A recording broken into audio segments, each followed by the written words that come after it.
slide kan? Nampak. Okay.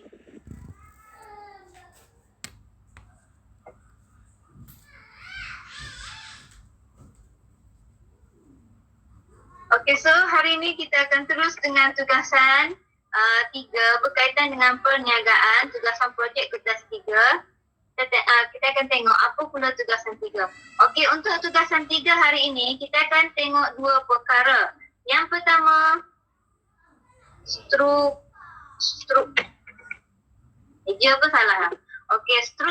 organisasi. Yang pertama kita akan lihat macam mana untuk kita membina struktur organisasi perniagaan kita, dan yang kedua kita akan tengok spesifikasi tugas pentadbiran. Okey. Ni macam biasalah soalan kerja projek. So, first kali untuk hari ni kita akan tengok struktur organisasi.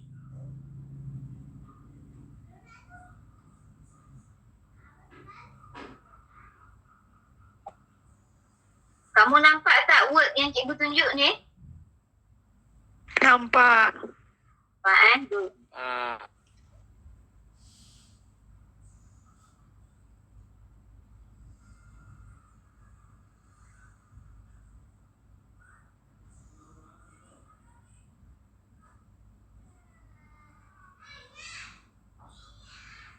Okey, untuk nanti senarai isi kandungan, cikgu akan bagi yang baru So,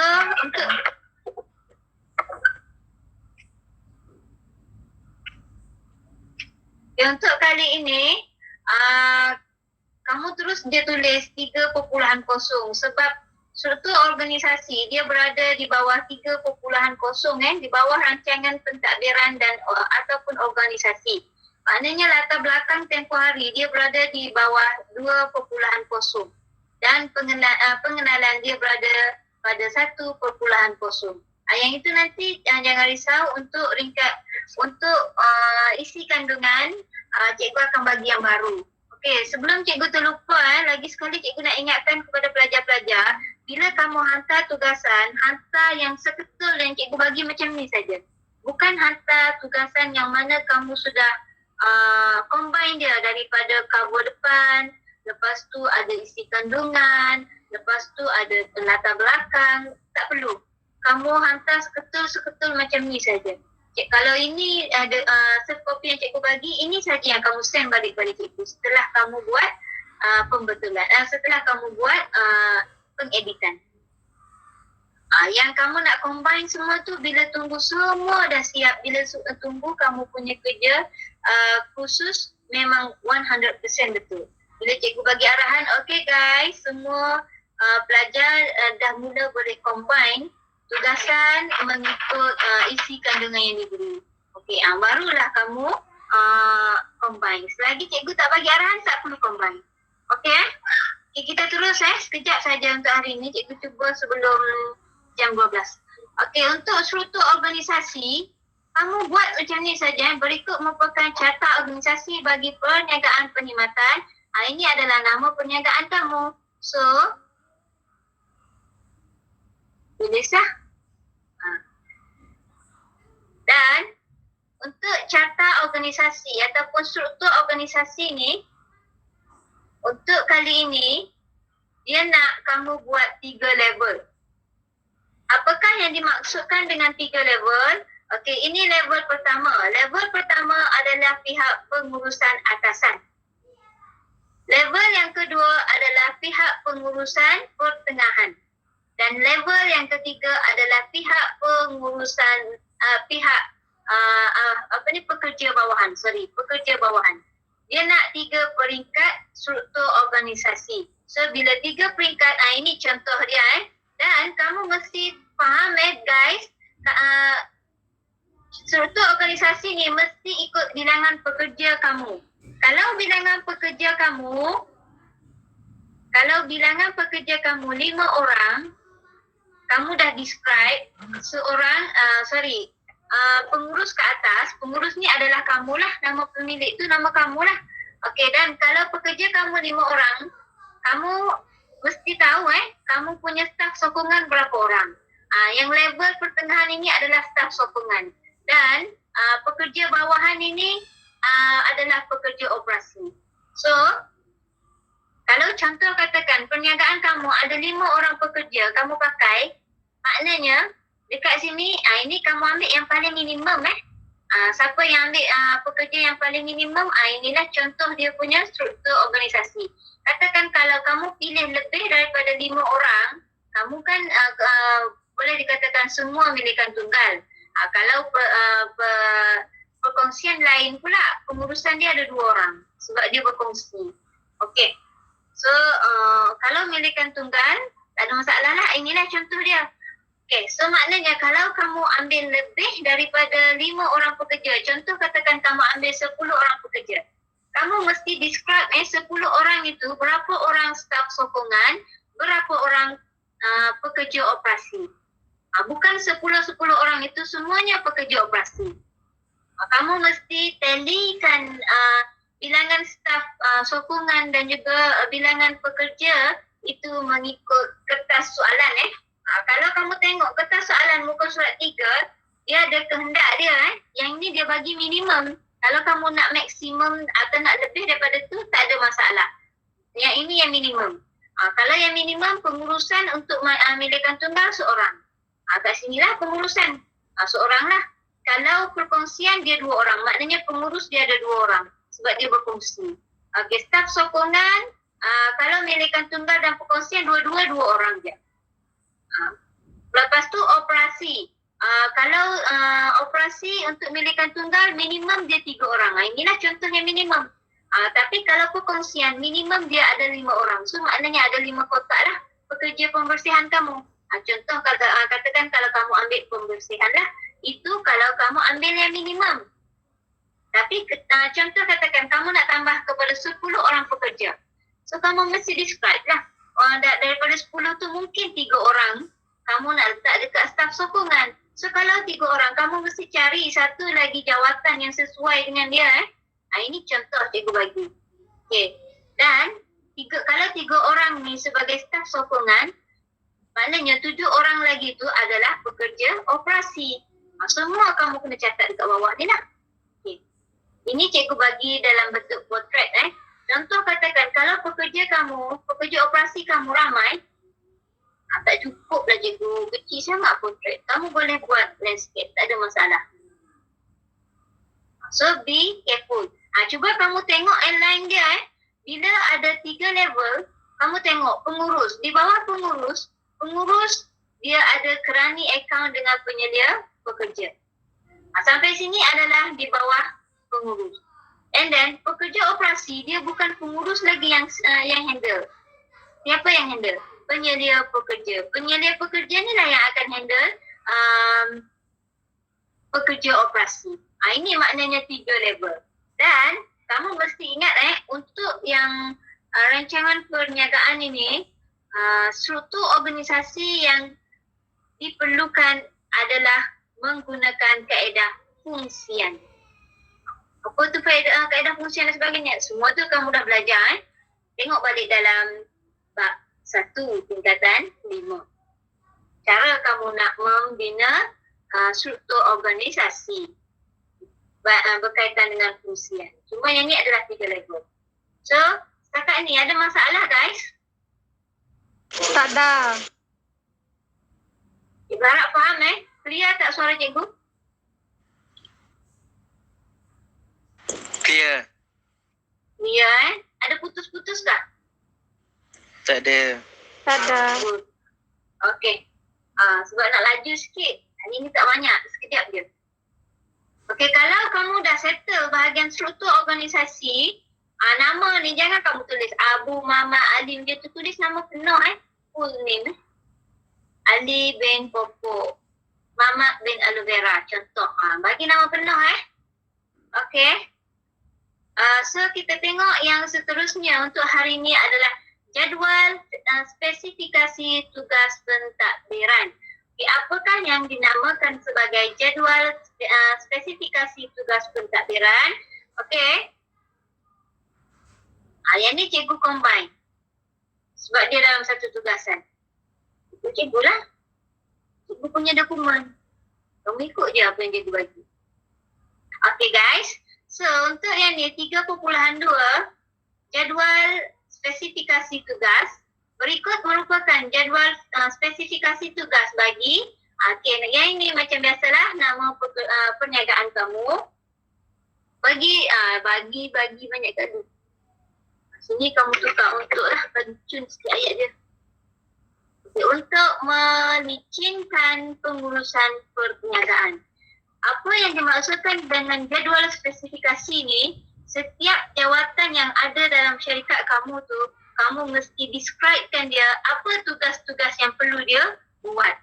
Itu yang maksudnya jadual spesifikasi tugas. Contohlah, pengurus. Takkanlah dia nak basuh tandas, contohlah. So kamu buat yang sesuai lah. Okay? Cikgu nak minimum 4. Satu contoh cikgu dah bagi.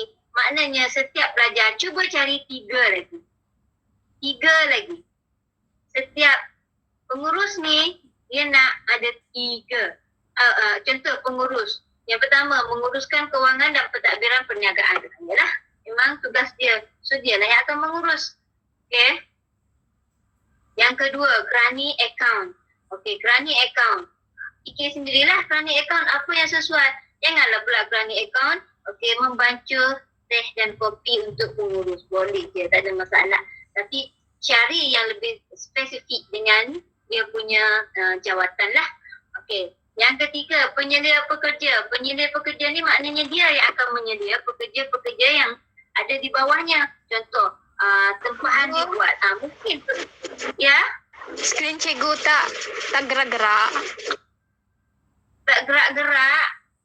Keras, kejam je. Ya, dia start. Dia sampai mana? Struktur organisasi.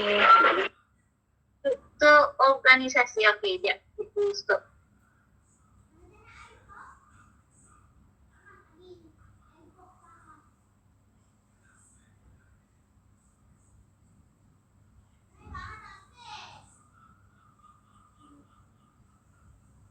Sekarang nampak tak? Nampak. Dah Okey, jadual spesifikasi tugas. Nampak yang ni? Nampak. Okey, so kalau nampak macam yang cikgu dah terang tadi lah. Berikut merupakan jadual spesifikasi kerja bagi ini nama perniagaan kamu untuk melicinkan pengurusan perniagaan. Okey, dekat sini kamu senaraikan jawatan yang ada dalam syarikat kamu lah. Okey, so kalau tengok dekat struktur organisasi kamu ni, ada berapa jawatan? Ini ada 1, pengurus. 1, 2, 3, 4. Yang ini dalam struktur organisasi ni, kamu mesti nyatakan apa jawatan dia. Okey, so ada 4 jawatan, maknanya ada 4 lah kolom dekat sini. Kalau ada 5 jawatan, kalau contoh katakan tadi kamu ambil 10. Staf sokongan kamu ambil 3 orang. So maknanya kamu kena tambah lagi 1 lah. Tugas selain kerani apa dia? Bendahari ke contoh agak-agak lah. Kalau kerani dah ada, takkan bendahari pula. Mesti persesuaian lah. Okey. So sebab cikgu punya contoh ada 4 jawatan. So dekat sini ada 4 sajalah. 1, 2, 3, 4. Okey, pengurus.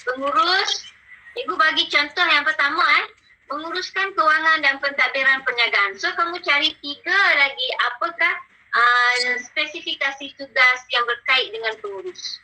Begitu juga dengan kerani akaun.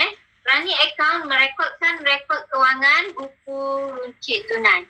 Ini tugas kerani akaun. So cikgu nak kamu cari 3 lagi tugas yang bersesuaian dengan kerani akaun lah. Dia tak semestinya berkait dengan duit semata-mata. Kamu fikirlah apa yang lagi yang sesuai untuk tugas kerani akaun ni.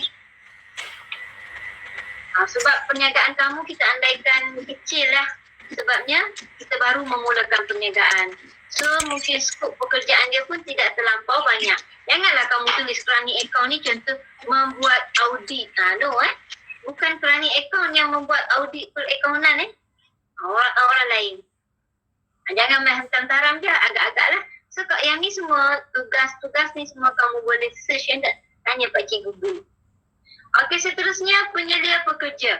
Okey, penyelia pekerja, kamu fikirlah sendiri apa yang sesuai, tugas yang sesuai untuk penyelia pekerja.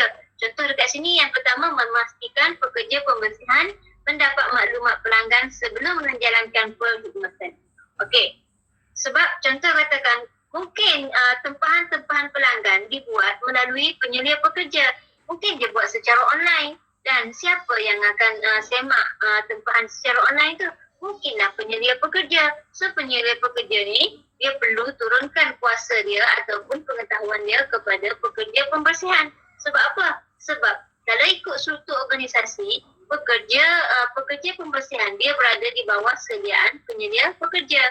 So semuanya mesti penyedia pekerja tu pastikanlah. Okey, yang ni kenapa contoh kenapa pekerja pembersihan ni dia perlu tahu maklumat berkaitan pelanggan. Yes, dia perlu tahu sebab kalau dia tak tahu macam mana dia nak buat pekerjaan pembersihan itu. Dia perlu tahu contoh pekerja pelanggan yang dia nak bagi perkhidmatan ni mungkin seorang yang berpangkat datuk. So maknanya faham-fahamlah kalau pangkat datuk rumahnya macam mana, kecil ke besar contoh. Lepas tu mungkin pelanggan yang kedua ni dia pangkat orang kampung. Tapi kamu jangan bezakan bila orang kampung dengan datuk, so maknanya perkhidmatan yang kamu bagi pun ikut layer. No. Okay. Cuma kita perlu tahu sebagai pekerja, kita perlu tahu latar belakang kita punya customer supaya perkhidmatan yang kita buat itu akan lebih tersusun dan akan lebih memberi kepuasan kepada pelanggan kita. Itu maksud cikgu bukan sebab dia level pertengahan, so perkhidmatan kita so je lah. Dia level pangkat datuk, pangkat kayangan, so perkhidmatan kita mesti tip-top. No, salah kalau kamu buat macam tu, maknanya lingkuplah perniagaan kamu. Okey, seterusnya, kamu fikir sendiri apa lagi tugas penyelia pekerja ni? Cikgu nak 3. Cikgu dah bagi 1 contoh, cikgu nak kamu 3. Cuba buat, tanya Pak Cik Google.